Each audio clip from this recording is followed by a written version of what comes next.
Valantic E-Commerce Espresso. De laatste e-commerce trends voorbij de koffie.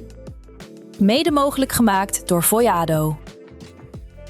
Welcome to E-Commerce Espresso by Valantic, powered by Voyado, where we discuss the latest trends in e-commerce with people who actually build and scale them. My name is Damla Kartal, Marketing and E-Commerce Director in a family retail business, and I host conversations that help leaders cut through hype and focus on what matters. Joining me today, Sander Berlinski, Director of Innovations at Valantic, focusing on discovering and scaling growth opportunities. Welcome, Sander. Thank you. Nice to have you. Nice to be here. And Felix Kruth, Chief Product Officer at Voyado, with extensive retail experience as a digital leader and CEO, now helping retailers use AI to predict customer behavior, improve decisions, and increase operational efficiency. Welcome. Thank you. Guys, so nice to have you both here. AI, the biggest topic, I think, in every company at the moment. The biggest hype as well. The biggest hype, the biggest conversations. I think also the biggest unknown in many companies. So let's just start with the basics that we're going to discuss today. Agentic commerce. Sander, let's start with you. Yeah, start. What is it? Well, first, there are so many different definitions. So depending on who you ask, I think the definition will be quite different. But to me, agentic commerce is some form of digital assistant that does the shopping for a consumer, but also some form of digital assistant that does the selling for a retailer. And then if you dive a little bit deeper in agentic commerce and you broaden the scope of the definition, then to me, it's also every part of selling. So every part of the process of getting a product into your warehouse, to make sure that you update product data, to make sure that it translates into marketing content, that the product gets shipped. Every step of the process that has some form of automated assistance, that's to me agentic commerce. Okay, wait, so you're going way too fast. I think a lot of companies are still at AI is sort of you can use it for a feature to maybe say personalization or like a chatbot. Yeah. But you're already like steps ahead. Like if we take one step back. Sure. AI, scalable AI. Let's start with AI. How can you use that in your company? So I think you can use a mental model for this, right? When we speak about AI, we basically speak about three things simultaneously. We speak about what we previously used, which is like machine learning, a recommendation algorithm, what ads run on now. The next part is generative AI. So we use ChatGPT to write things for us. And the last one, obviously, is agentic. And I think having those three in mind is important. And if we break down agentic commerce, I agree with you completely. My mental model for it is offsite. So I want to shop something through ChatGPT or through Claude, and different types of infrastructure is going to help me. The next part is on-site agentic commerce, which is what you're describing here as well. Like it can be a chatbot. It's an agent that does shopping for you on your e-com site. And the third part, which is more of an operating system question. Are you using agents to do things for you instead of humans, or to amplify human work in your company? And if you use that mental model, you can sort of start placing use cases and capabilities in a better way than just saying, are we using AI? I see your eyes twinkling. Like if you use it all together, are we saying that the basic AI that like is about recommendation, personalization, that's I think like most companies are already there? Or is that not? Before we go here? Unfortunately, there are so many companies still not there. So in the most basic form, indeed, so let's translate it from the consumer perspective. If I go to a certain store and I have preferences for running clothing, and I go to a e-commerce store of a sports company, then I want to have the running gear first and not hockey or football or whatever. And getting that personal recommendations that we all know from Netflix and other brands, that's still far from implemented as widely in e-commerce. Far from. And then agentic commerce is even further away. Yes, that's like one step. Yeah, that's one step further. So if I have to tell my grandma what it is, then of course I can talk just like I did so about processes and systems. But we all use ChatGPT, Claude, or some form of these chatbots, and they know everything. They know my shoe size because I probably ask, hey, I'm running, and what kind of shoe size do I need? My normal shoe size is 43. So normally when I need new shoes, I would Google it and say, look, new running shoes. But now I say, hey, ChatGPT, do I need new running shoes? And if so, which one? And based on all the information, all the conversations we had before, it can actually recommend the right shoe for me, as long as I, as a retailer, make sure that ChatGPT knows what shoe I have, what price it is, if it's in stock, if it's capable enough for the objective of me as a runner, etc. Yeah. So it goes even a step further by using also the knowledge and when you bought it, which size you bought it, and then it buys it for you as well? Is that like... Yes. So in the true agentic commerce, we see that especially in the US, there's already quite some technology that allows consumers to directly buy into ChatGPT. Shopify is one of the e-commerce platforms that are way ahead compared to the other vendors. And slowly but surely, we also see this in Europe, in the Netherlands. Of course, the regulations are a little bit tougher in Europe. That's why always a little bit lagging behind the US. But US is already live, so. But this is really mind blowing, that like they can. Oh no, for you, it's not. No, what I mean is, I think with the sort of hype that's going on and the sort of emotions that hype brings, which is typically, are we doing enough? Where is everyone else at? I believe companies have a tendency, and retail companies have a tendency to sort of over-rotate into some sort of scary future where everyone will shop through ChatGPT. I don't think that's the case. And there's so much proof points to this as well. Voice shopping never happened.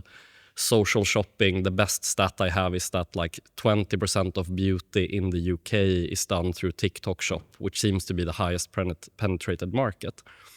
And even though these capabilities exist, I think if you believe that your retail company will like go away because everyone will be shopping through ChatGPT or Claude, 75% of all purchases are still made in a physical store.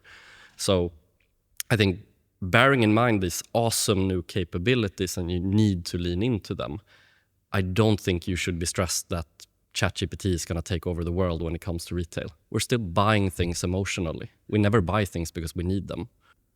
And when you say buying, because you mentioned both in the introduction that with agent commerce, products will be bought by agents. Yeah, and I think again, do you mean like from retailer perspective, or is it?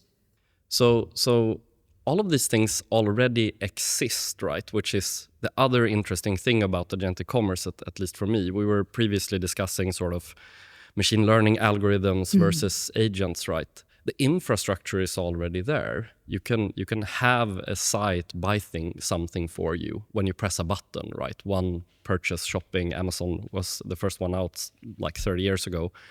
The only difference now is that you write and you tell an agent to go and do something for you. So it's much more of a sort of user interface shift. It's not necessarily a technical one. And my assumption is that we will see product discovery move a lot further in the sort of agentic path. If you want to integrate a checkout to it and have the agent buy, sure. But what we see from a cultural shift is like people are getting used to writing and getting awesome answers back. So how do you as a retailer replicate that experience throughout a multitude of channels? And I think that's the problem. No one has sort of solved it yet. And that can be an e-com site, it can be a store, it can be RCS communications, it can be basically anything. So consumer sentiment is changing, but you still typically want to buy from an e-com or a store ultimately, regardless if it's an agent, if you get what I mean. And as a retailer, because you're both explaining like all the changes, but as a retailer, so if I go back to work tomorrow, like, what can I do to catch up with this agent commerce part? So we launched a research report we did where we interviewed hundreds of retail leaders. And I think there's three things you need to keep in mind. The biggest hurdle is not tech, it's culture. Do you have your organization on board on this shift? And one of the things, if you think about it from a consumer standpoint, that shift is relieving sort of control to an agent. You don't have full control of what that agent will do, what it will say, how it will interact with the customers. So making sure that you have the organization on board, and then the rest is just data, to be honest. Back to your point about sort of retail companies are still not using machine learning to do price optimization or stock optimization or personalization. That's a data problem, not a sort of tech or algorithmical and problem. if you have that data problem, because I think a lot of the mid-sized companies are not there yet, that all the data is at one place and the culture is already there, that they can like just let it go and see what happens. If you don't have these things in place yet, like where do you start to get it in place? Is it culture? Is it your data part? Is it? Maybe the data part is better for you to answer. Yeah, sure. Yeah. Well, if you're medium-sized, then the data is important to have clearly start with the data, because if you have the data right, then everything gets easier after that. Of course, culture is also one part of the equation. Because as you mentioned, we're talking about a lot of things that are changing or are not changing. And one thing is sure, there's a lot of uncertainty. Mm-hmm. We already see that agentic commerce is happening, but we also see that indeed physical stores are still really important and will probably will be for the next 50 or 100 years. But companies have to be able to adapt to change. And that are a couple of components that you need in place to be flexible and being able to deal with change. And one of them is get your data right, because then it doesn't matter what kind of technology you build upon that data, if it's for e-commerce, if it's for stores, if it's for agentic or whatever. And with getting the data right, you mean like have one place where all the data is connected and correct? Yes, so product data, marketing data, all the data, the customer data, supplier data need to be able to connect it. And the better you have sorted that out, the more easier your work will be, and also more scalable. Because if you want to grow your brand from say 1 million to 10 million, that's a huge step. That's also just a huge step is from 10 to 100. And each time you scale your company, you get in those problems with your technology and data first, and of course the people, the culture. So I totally agree. It's a mix of different things, but you need to get your product data, your marketing data, but also your customer data at the right place. And is that what's happening now? Because like if I look at my teams, it's like we are using AI. Like I don't even want to say it after reading this report, but we are using data. But if I look at the teams, like we're all like, we have different use cases for different teams. We are not connected over departments, but everyone is like experimenting in their own way. And you're basically saying data, everything together, that's the starting point. And then like, how do you connect everything? So I'm not sure, to be honest, that you need to connect everything. And I'll give a couple of examples. So data in and of itself in an agentic world is not necessarily valuable. And that sounds like a weird statement for me to say, but when you build an algorithm or you build a traditional sort of model, you take descriptive data and you run it through an algorithm and you get an outcome, right? An agent works in a different way. What is important is states of data, and I don't want to go too technical, but as an example, in Shopify, right, you'll have states of a transaction, of an order. Mm-hmm. In a CRM system, you will have states of sort of preferences and consent. So an understanding of the actual data that an agent can utilize. And I think when you try to look at it in that way and say, okay, but we have these states of data, how do we apply an agent to it? And we tell this agent, this means something. This is what you can and cannot do. It becomes much more easy. And the best sort of comparison I have is we can basically now create content en masse with agents. You can create imagery, you can produce text, but the question that every single retailer is sitting there saying, but will it look like our brand? Will it feel like our brand? And that's not a data problem, it's a context problem. Are you giving these agents all of the descriptions about what your brand is? And the same will be true when we speak about agentic commerce. If I am a gold member, how should this agent treat me? Because if I walk into a store and the store personnel recognizes me, they will know to treat me differently. So even if you have data in a bunch of different places, what you need, and you can actually build this with AI as well, is to say, where should these agents go to give the context of what my business is and what I want to do? Retail is just a series of decisions. It's not an automated sort of process, right? So how do you structure the decisions that you want to do or the context that you have in a way that agents can interact with them? It might sound a bit fluffy, but the content piece is a good example. Yeah, I think like what you're saying basically is that, let's say we have the data straight, the input straight, then you still need like guidance and governance around it to make sure that you get what you actually as a brand or as a company want.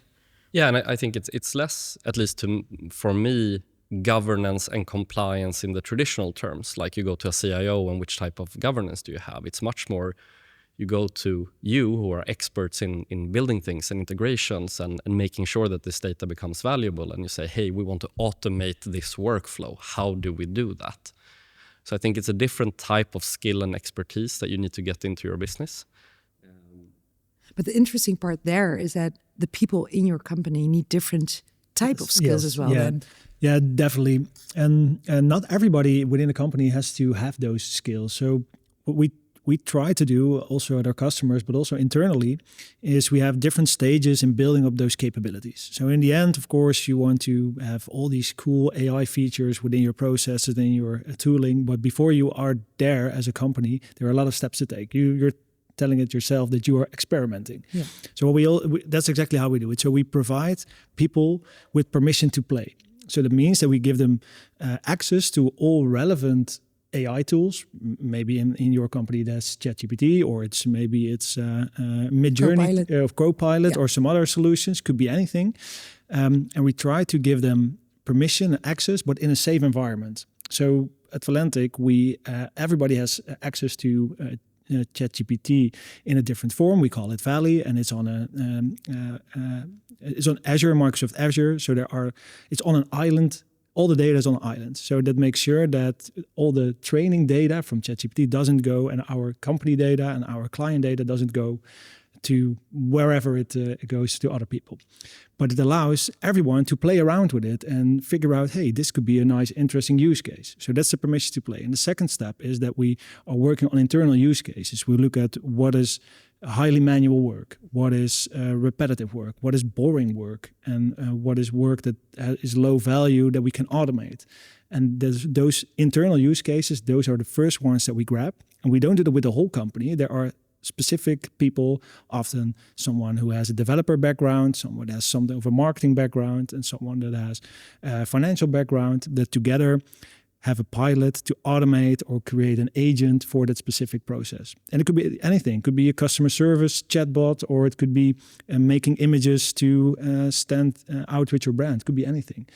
And once you have done that, then you see slowly but surely that people are adopting Agentic or whatever AI solution more because they had permission to play. So they have a little bit of a feeling what it is. And they see success of a small group of people who are actually diving into a specific use case that creates real value. And that helps a lot, showing the value of AI and Agentic. And in the phase where you give people sort of time to play with it, like, do people play along easily? Or is it like... That's a culture thing. So we are working with many different companies, and some companies embrace it a lot. And within those companies, you even see differences. A lot of people are actually afraid that AI will take over their job. And sometimes that's real, and that's a fear that's justifiable, but often it's not. And in our case, we have a lot of developers. Which is scary. Yeah, it is scary. Like we know we have machines that can do our job. Yes. But, well, there are different views on this, but everyone thinks, and maybe that's the truth, that development, back-end development can be done by agents or whatever assistant. Felix, do you think it's true? I think fundamentally jobs have always sort of shifted. And also, like, we're in a competitive market, to be frank. If you and I have competing companies, I optimize my staff away with AI, and you amplify your staff and you continue to hire, who will have the highest likelihood to succeed? You will. Exactly. Yeah. So I think the being scared of a job is a fully like human emotion to feel. to me, what I've seen is much more of a sort of almost a pride thing, right? So I've gone to work, I'm awesome at what I do, I've done it for 10, 15, 20 years, and now this thing can get automated. And how do you sort of manage with people saying, okay, but my job will completely shift? And I think my favorite example is a designer. So I design clothes, and I've done it for 20 years, let's say. And now that can be automated with AI. What is my job? Well, your job as a designer was never really to design clothes. It was to create clothing that people love to wear. And you can do that with agents. So you can do it more and better to a very large extent. And I think leaders in organizations have to help the organization view it that way. And I think you get scared because you see like Amazon laid off 16,000 people, Meta laid off. They're not laying off due to AI efficiency. They want to buy more graphic cards to build AI models, right? So I think managing that organization, and in the report that we made, 60% of leaders say that the biggest hurdle for AI is organizational and not technical, right?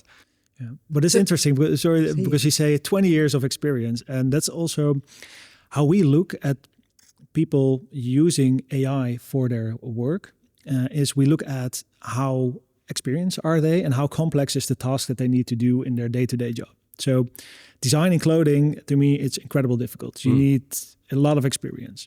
So you can automate some things with AI, but you can only evaluate if that AI does a good job if you have a certain experience. Yeah. If I translate that to the e-commerce environment, what we try to do, if we say a complex job like back-end development, if you want an agent to do that, you're not going to let juniors write code with AI because they cannot have any single clue if that code is correct, if it's fast, if it's safe. So we only allow people with experience, developers with experience, to use AI to create code faster.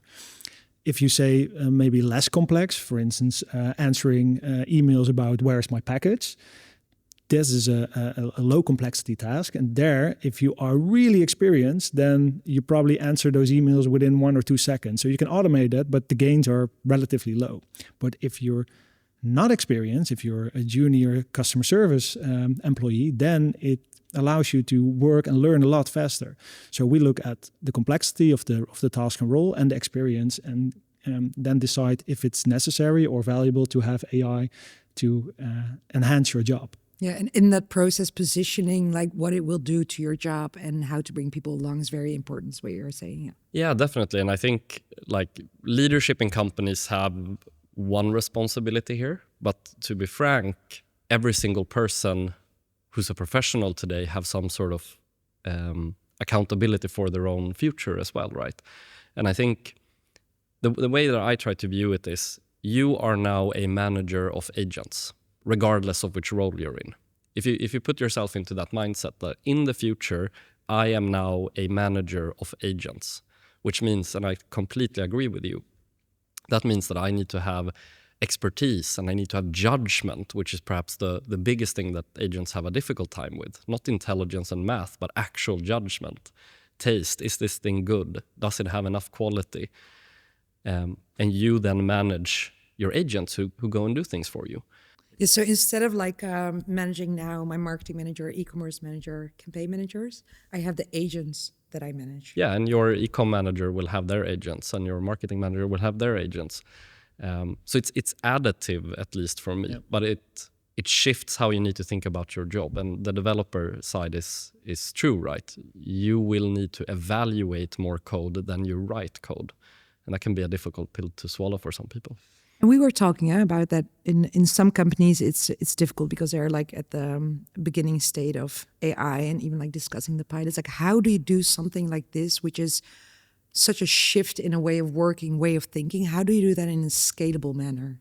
Because like if I look at myself, like we are doing the pilots, not cross department, like everyone is doing it for themselves and we're like experimenting. But like in the end, you want a scalable way of working with this. Like, how do you start there? So I think, and back to sort of your point, I think experimentation is awesome. Like everyone has to experiment with this. I would say the second layer is then to say, okay, which tasks, if we try to optimize tasks, are like boring, which things take time, can we make work more pleasurable for people, I would say is the next step. The third step is harder when you try to reach like actual maturity, because you then have to think about things like what actually moves the needle for my business. And there you have sort of, if you solve point 1 and 2, you've sort of overcome the organizational hurdle. And then the real work begins with integrations and data, and how do we relieve trust? How do we build context for these agents who are supposed to go and run and do things autonomously? So organizational first, and then it's solving any other problem. You just can't have humans in the mix. So integrations and data breadth. Yeah, and then you have a second layer, because of course, if you have a certain process that you want to automate, then you still have the decision, am I going to build it myself? I'm going to buy a standard solution because there are so many cool and awesome solutions. And or do I need a partner that helps me with integrating or setting up the data? So that's still a decision. That's dependent on how much of a technical background you have as a company. Some companies do have a lot of technical people that can build awesome, cool stuff themselves, and others that are either smaller or are just more, say, marketing and sales focused. They can buy or partner with really cool companies and solutions as well to do it for them. Yeah, definitely. And I think my company obviously supplies software, right? And we read a bunch about sort of the death of software, and we can build everything ourselves, right? That has always been the case. And I think my favorite analogy is it's much cheaper for you to bake your own bread, but no one bakes their own bread, right? Because you can build anything today with AI, but the cost is not necessarily in building it. It's either did you build the right thing or are you maintaining it? And I think back to your point, getting expertise in is always good, and then saying, okay, but here we're going to do it ourselves. This is something that we sort of feel is core business for us. We want to try to build this thing ourselves. And then I just say, you go.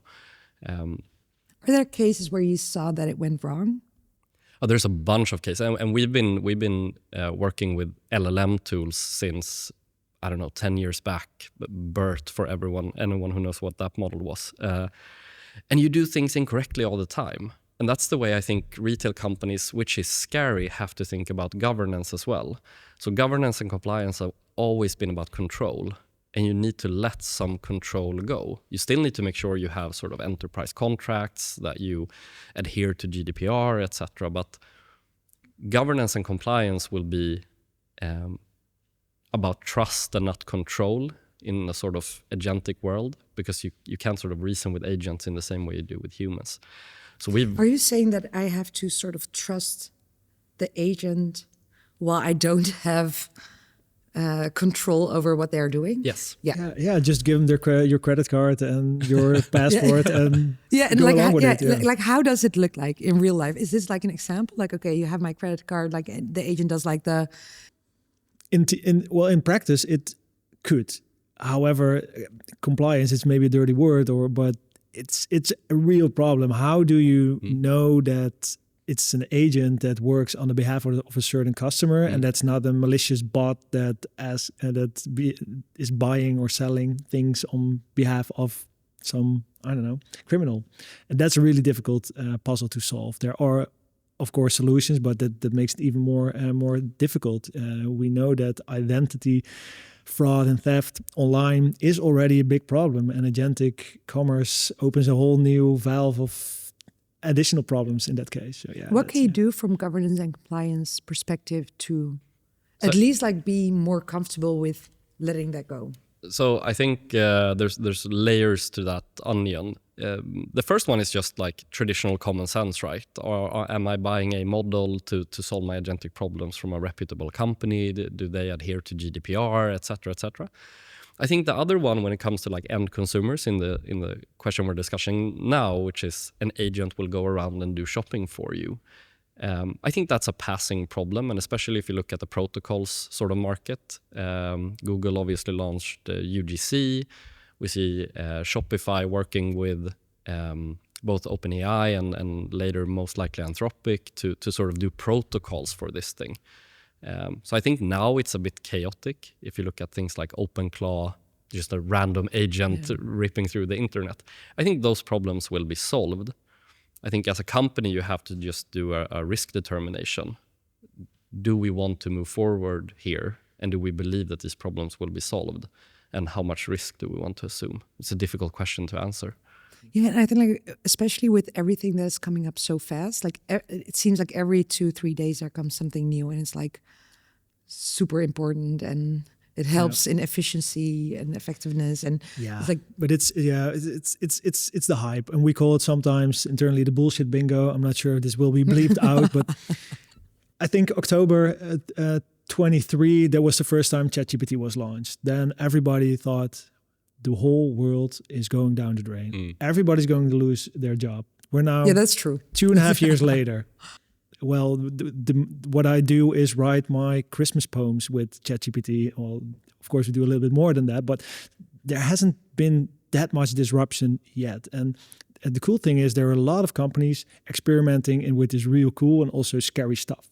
And this allows for the companies that are more prone to compliance, like our companies, but also the ones mentioned before, like a Shopify and a Google, say, hey, we know that the technology is capable of XYZ, so capable of doing shopping on behalf of a consumer. How can we bring that technology into a safe environment? So indeed, I totally agree that the stakes are so high that the big tech companies, the Googles, the Metas, the Shopifys, they will invest in the right places and make sure that it's safe, because they cannot permit that it will end up in sort of a data leak or whatever. So keep following that hype and don't look too much at LinkedIn, because it will drive you crazy. All the gurus think that there are a lot of gurus, I must say. Yes. And I think the most important thing for a retailer is you get lost in the hype, and that's completely understandable. You really get lost. You get lost in the hype. Yeah. I think it's sort of, at least to me, it always comes back to what is the fundamentals of retail. Like you have price, you have position, you have product, you have all of these things, right? And the other one is just, can we create a better customer experience? This is just new technology. It's nothing other than new technology. It will become electricity or the internet over time. When I speak to a lot of retail leaders, they're asking themselves the wrong question because they're stressed. What is the question that we should ask? The question you should ask as a retail company is, I have this new technology that is highly capable of doing things. How do I use it to improve the customer experience? How do I make an outcome better for the consumer?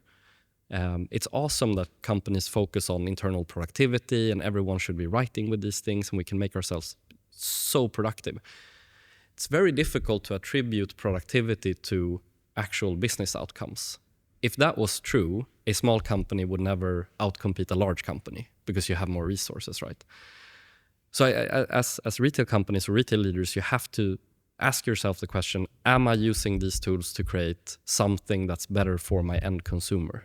Will this make their lives better? Will they be more happy? Will they choose me over the competitors? And that's a very different question to answer, but I think too few retail leaders are asking themselves that question. So you don't have a place to start. Yeah, and it is indeed, it's really cool and really important, but it's just another technology. And if you look at it from that perspective, I totally agree.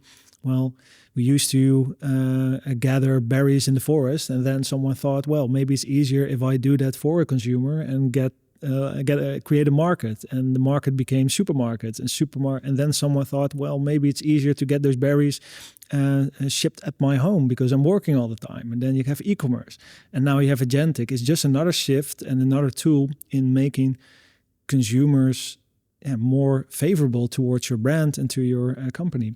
And what can I, because I think you're saying the right thing. I think we are asking the wrong questions because it's such an overload of everything that is possible. So you get like sort of lost. But if I go back to work tomorrow, like what is the focus that I should have?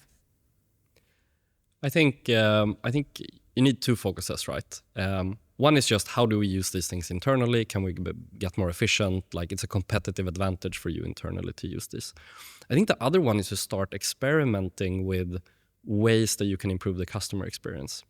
We have a customer in Sweden. It's called Servera, and they sell a lot of wine glasses, right? Sell a lot of wine glasses. So what they tried was like, okay, but can we build an agent that's basically a sommelier that understands? So they brought in a sommelier. It can only do that thing, right? It can only answer questions, and I think they've developed it further now, but when I checked it out the last time, it can only answer questions about wine glasses. But for people who shop wine glasses, it's awesome. It's perfect. They can answer every single question about wine and glasses, so they're improving the customer experience. And then, is it the case that they build the agent and then they put it on the website? Yeah. And one could argue, well, so like, oh, but Amazon has Rufus, right? But you don't have to care about that. Like small baby steps in improving the customer experience will take you such a long way in also learning how to utilize these tools, right? So I think going at it from that angle, having some people thinking about the customer experience, trying things out, like even if the agent is bad, your customers won't leave you. Like they will understand that this is a test and something you're trying out. And then having one angle saying like, okay, organizational structure, do we have our data in order? Do we have integrations that make this data valuable in a different sense? And then just try. And whatever sticks, you implement and scale. And from customer experience perspective, you're saying stay close to your core business, no matter what kind of AI or agent you're using. Just use your own knowledge and your own.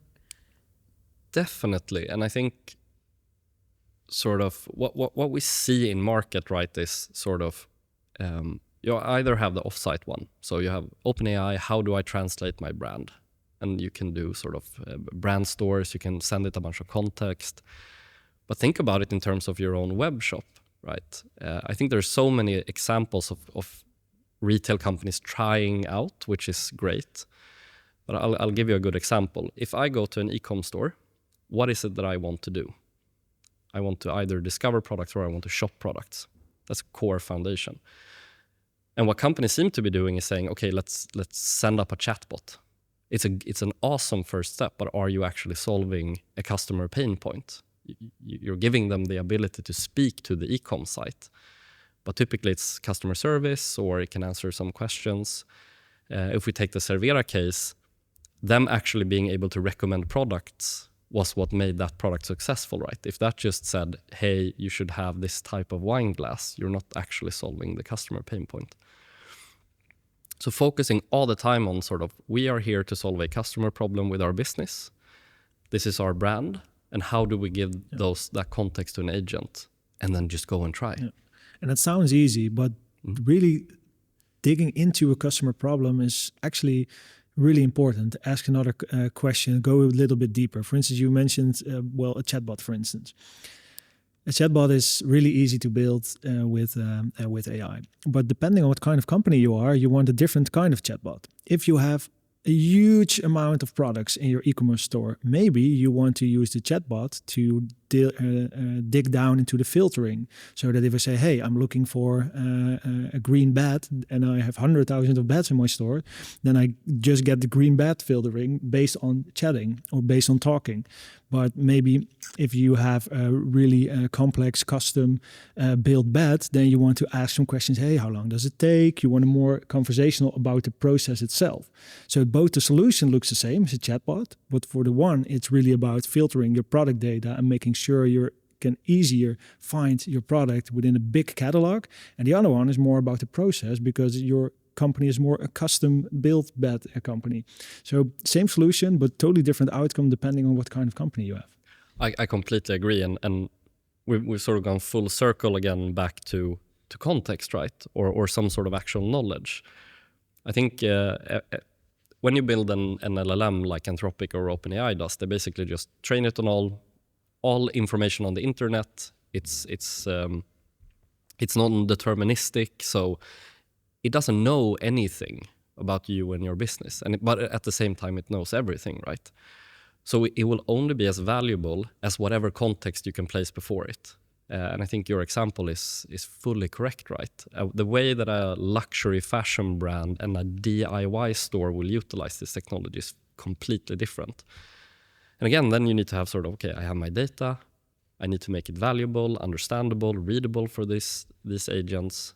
So focusing back there is important. I think it's super interesting because even though we're talking about technology, it all goes back to the customer again, like understanding your customer, making sure that you give the right inputs and then make it scalable with everything around it. Yeah. So it's super interesting. Yeah. Yeah. The vision, next 5 to 10 years, Sander, how does it look? Yeah, the world is going to look really bright. Well, what you see now is a lot of fog, how I call it, because there are so many companies experimenting, and one AI infused company comes and the other one goes. So for the next few years, it will be quite volatile. However, if you look 5 years ahead, then my belief is that the dust has settled and that we have a couple of real working use cases and companies that build technology that really help, on the one hand, gain productivity internally, so helping people automate their day-to-day job.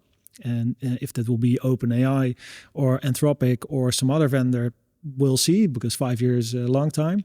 And at the same time, we have both existing but also new tech vendors that are helping you with automating your customer service, helping you selling your products to consumers and providing consumers with the right information. So in 5 to 10 years, the hype is over. A few really valuable use cases stand out, and everything will be back to normal. Looking forward to it. Felix. I think it depends on the lens you look at it from. I think from a consumer standpoint, not much is gonna change, to be honest. I think it takes more than a couple of years for us to completely shift our behaviors.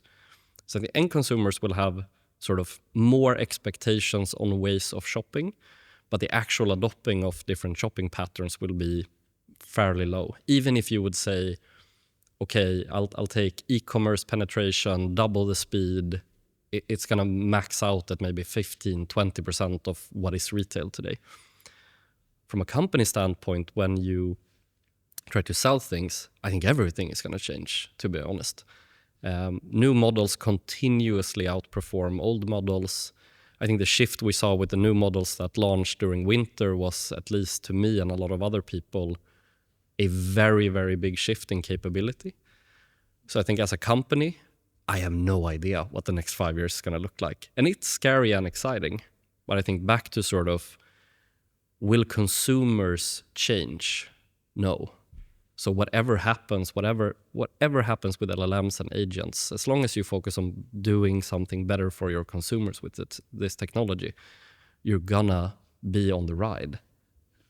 Yeah, because I totally agree. And I do believe that for consumers in the basis, indeed, not much will change because they will still look and compare products, but this will be more automated partially, and still stores will be important, e-commerce platforms will be important, but hopefully in 10 years from now, I just have to tell, hey, or I don't even have to tell, then my agent says, hey, you have your shoes or your bed or your whatever already for so many years. I know how you sleep, I know how you work, I know what you think is important and what your budget is. So you don't have to be at home because next week there's a new bed for you, exactly the one that you will sleep the best in. That sounds good. That's the dream. So consumers won't change, customer experience will change, companies will change totally. And I have no problem taking the contrarian view, which, like, I don't believe that that's going to happen. What you're describing, I would love for it to happen, but every single change that we've had to try to adjust shopping patterns, behavioral patterns, they typically fall into discovery, right? I want to find a product. I have a very hard time seeing that an agent will do people's shopping to a large extent. And I think going back to voice is my best example. Having an Alexa or a Google Home or an Apple Pod, they already know all these things. Like Amazon knows these things about you.